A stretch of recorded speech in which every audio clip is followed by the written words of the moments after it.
क्रीडा मंत्री माणिकराव कोकाटेंनी आपल्या मंत्री पदाचा राजीनामा दिलेला आहे।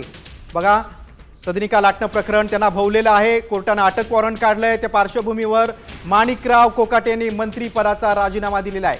सदनिका गैरव्यवहार प्रकरण कोकाटेंना भोवलेलं आहे। क्रीडा खातं तुर्तास अजित पवारांकडे।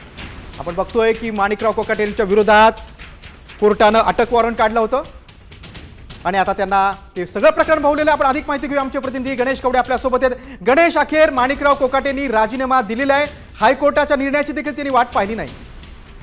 गिरीश, नक्कीच सत्र न्यायालयाने ज्या पद्धतीने खरं तर हा निकाल देण्यात आलेला होता आणि त्यानंतरून माणिकराव कोकाटे हायकोर्टामध्ये स्थगितीसाठी देखील गेले होते। मात्र हायकोर्टाकडून कुठल्याही पद्धतीने तात्काळ स्थगितीवर सुनावणी कुठलीच घेतलेली नाहीये। शुक्रवारची वेळ दिलेली आहे, त्यामुळे माणिकराव कोकाटे यांच्या अडचणी वाढल्या होत्या आणि त्याचमुळेच पोलिसांकडून देखील आहे ते अटक वॉरंट जारी करण्यात आलं होतं। मात्र आता माणिकराव कोकाटे यांचा राजीनामा झालेला आहे आणि माणिकराव कोकाटे यांच्याकडे असणारं क्रीडा आणि अल्पसंख्याक खातं देखील आहे ते उपमुख्यमंत्री अजित पवार यांच्याकडे देण्यात आलेलं पाहायला मिळते। कारण की गेल्या काही वर्षांपासून खरं तर माणिकराव कोकाटे यांना अगोदर तालुक्याच्या कोर्टाने देखील आहे ही शिक्षा सुनावण्यात आली होती। त्यानंतर माणिकराव कोकाटे जिल्हा कोर्टामध्ये जाऊन यावर जामीन मंजूर करून घेण्यात आला होता। मात्र आता जिल्हा न्यायालयाने त्यांना 2 वर्षाची आहे ती शिक्षा सुनावण्यात आलेली पाहायला मिळते आणि या 2 वर्षाच्या शिक्षानंतरून आता माणिकराव कोकाटे यांच्या अडचणी वाढल्या होत्या। कारण की 2 वर्षापेक्षा शिक्षा सुनावली असेल तर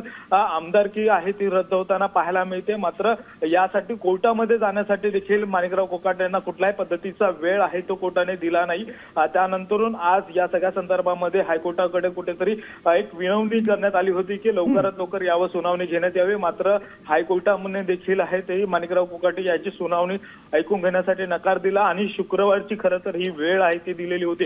त्यामुळे अटक वॉरंट काढल्यामुळे माणिकराव कोकाटेंना कुठल्याही क्षणी आहे ते अटक होणं स्वाभाविक होतं आणि त्यामुळेच माणिकराव कोकाटे कुठेतरी त्यांची तब्येत खालवली असं सांगून रुग्णालयामध्ये देखील आहे ते दाखल झालेले आहे। त्यामुळे रुग्णालयातून डिस्चार्ज होताच कुठल्याही क्षणी आहे ते माणिकराव कोकाटे यांना अटक होऊ शकतं आणि त्याच पार्श्वभूमीवर माणिकराव कोकाटे यांचा राजीनामा आहे तो घेतलेला पाहायला मिळतो। आणि आपण बघतोय की माणिकराव कोकाटेंची महायुतीमधील सगळी जी कारकीर्द आहे ती वादग्रस्त ठरली होती। यापूर्वी कृषी खातं त्यांच्याकडे होतं, मात्र शेतकऱ्यांविरोधात त्यांची वादग्रस्त वक्तव्य होते आणि विधिमंडळात ते रमी खेळले होते, त्यावरून देखील त्यांचं खातं काढून गेलं होतं। आता ह्यांचं खातं कुणाकडे जाईल? क्रीडा खातं जे आहे ते कुणाकडे जाईल?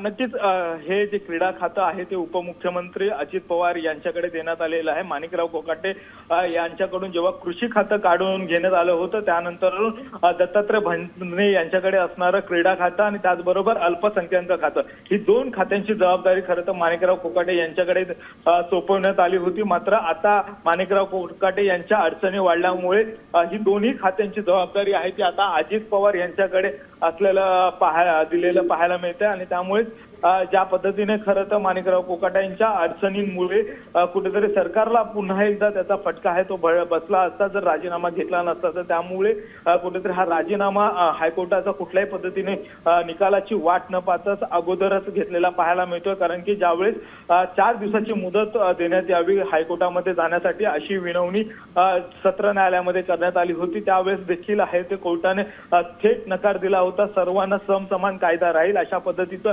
वक्तव्य देखील आहे ते कोर्टाकडून आलेलं पाहायला मिळत होतं आणि त्यामुळेच कुठेतरी लगेचच पोलिसांकडून आहे ते अटक वॉरंट आहे ते जारी केलेलं पाहायला मिळत होतं। त्यामुळे माणिकराव कोकाटे यांना कुठल्याही क्षणी आहे ते अटक होण्याची दाट शक्यता वर्तवली जात होती। मात्र माणिकराव कोकाटे यांची तब्येत खालवल्यामुळे त्यांना लीलावती रुग्णालयामध्ये देखील आहे ते दाखल केलेलं आहे आणि त्याच पार्श्वभूमीच्या अगोदरच माणिकराव कोकाटे यांनी स्वतःहून आहे हा राजीनामा दिलेला पाहायला मिळतोय राज्यपालांकडे आणि त्यानंतर राज्यपालांनी हा देखील राजीनामा ऍक्सेप्ट केलेला आहे आणि माणिकराव कोकाटे नक्कीच गणेश